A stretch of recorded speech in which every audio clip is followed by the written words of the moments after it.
মানে আগে যেবার ভুল করেছি সেই ভুল করব না, প্রত্যেকটা লোককে পাই পাই করে প্রতিশোধ নেব এবং বুঝিয়ে দেব কত ধানে কত চাল। কিন্তু যখনই শেখ হাসিনার কোনো বক্তব্য আসছে, তার পক্ষ থেকে কোনো কথা আসছে, সঙ্গে সঙ্গে সেটা রেড অ্যালার্টের মতো হয়ে যাচ্ছে। মানুষ এটা নিয়ে 3 দিন 4 দিন 5 দিন 1 সপ্তাহ অ্যাটলিস্ট সেটাকে নিয়ে খুব ব্যস্ত থাকছে। তো তার সমপর্যায়ের ভাইরাল হওয়ার মতো কোনো কাহিনী, কোনো ফেজ বা কোনো কিছু এখন এই বাংলাদেশে দ্বিতীয়টি নেই। তো কাজেই এই শেখ হাসিনাকে নিয়ে আমরা ভিডিও তৈরি করি, আমরা কথা বলি এই কারণে যে আপনারা সেটা শুনতে চান। আমি অন্য তারেক রহমান সাহেবকে নিয়ে কথা বলার চেষ্টা করেছি, তার সরকারের ইতিবাচক দিক বলার চেষ্টা করেছি, তার স্ত্রী সন্তানের মাহাত্ম্য বর্ণনা করার চেষ্টা করেছি, যেখানে এটা 10,000 লোকও দেখে না। শেখ হাসিনাকে নিয়ে যখন আমি কোনো একটা ভিডিও করি, মুহূর্তের মধ্যে সেটা 1 লাখ লোক দেখে ফেলে, 2 লাখ লোক দেখে ফেলে, 10 লাখ লোক দেখে ফেলে, ফেসবুকে কোটি কোটি মানুষ দেখে ফেলে।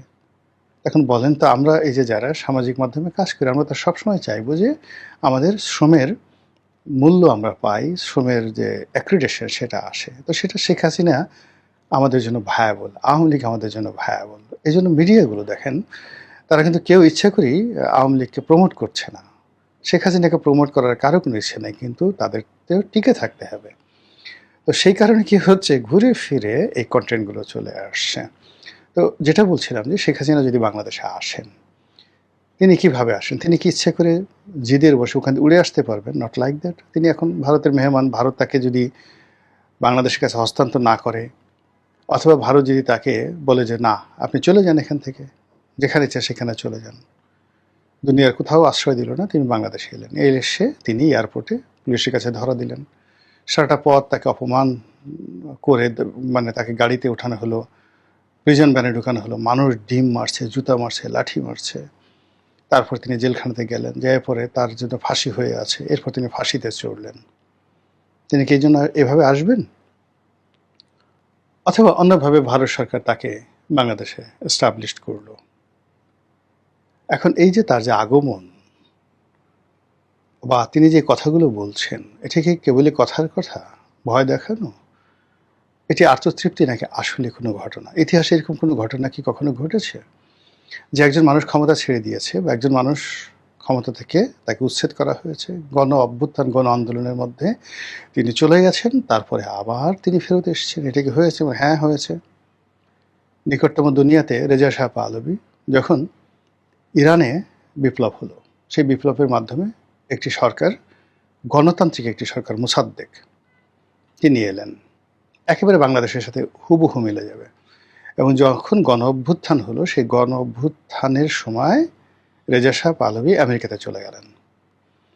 আমেরিকাতে চলে গেলেন শেখ হাসিনার মতো। এরপর গণ অভ্যুত্থানের পরে একটা নির্বাচন হলো, সেই নির্বাচিত সরকারকে আমেরিকা একটা কূ ঘটিয়ে দিল, মিলিটারি কূ ঘটে মোসাদ্দেককে ক্ষমতার থেকে আউট করে দিলেন। তারপর একটা পাল্টা কূ হলো, সেই পাল্টা কূয়ের পরে সেনাবাহিনীর লোকজন এয়ারপোর্টে সব দাঁড়িয়ে রইল, আর রেজা শাহ পাহলভী সেই ইরানে ফিরলেন এবং ৭৯ বিপ্লব পর্যন্ত তিনি ক্ষমতায় ছিলেন। বেশি দূর যাওয়া লাগবে না, ৫৩ থেকে ৭৯ পর্যন্ত। বাংলাদেশে যা ঘটেছে সেম ইরানে ঘটেছে। ২ নম্বর হলো যে এর বাইরে আরও কোনো গৌরবোজ্জ্বল ভূমিকা আছে কিনা। এটা তো গেল নেতিবাচক। ইতিবাচক কোনো দিক আছে কিনা ক্ষমতায় ফিরে আসার? অর্থাৎ যদি রেজা শাহ পাহলভীর মতো ফিরে আসেন, তাহলে আমেরিকা যে কাজটা করেছে, মোদি যদি ঠিক সেম কাজটা শেখ হাসিনার জন্য করেন, তাহলে বাংলাদেশেও সেই ১৯৫৩ সনের মতো ঘটনা, যেটা তেহরানে ঘটেছিল, সেই ঘটনা এখানে ঘটা সম্ভব। আর দ্বিতীয়ত হলো যে যদি গ্লোরিয়াসলি কাম ব্যাক করা যায়, তাহলে এটা হতে পারে কোনো সময় তিনি মরে যেতে পারেন, অথবা তিনি আসলে খুবই অসুস্থ, হাসপাতালে ভর্তি আছেন।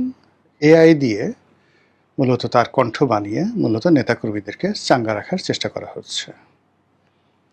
অন্যদিকে আমি আসছি ৬ মাসের মধ্যে, আমি আসছি। তোমরা সবাইকে, মানে আগে যেবার ভুল করেছি সেই ভুল করব না, প্রত্যেকটা লোককে পাই পাই করে প্রতিশোধ নেব এবং বুঝিয়ে দেব কত ধানে কত চাল।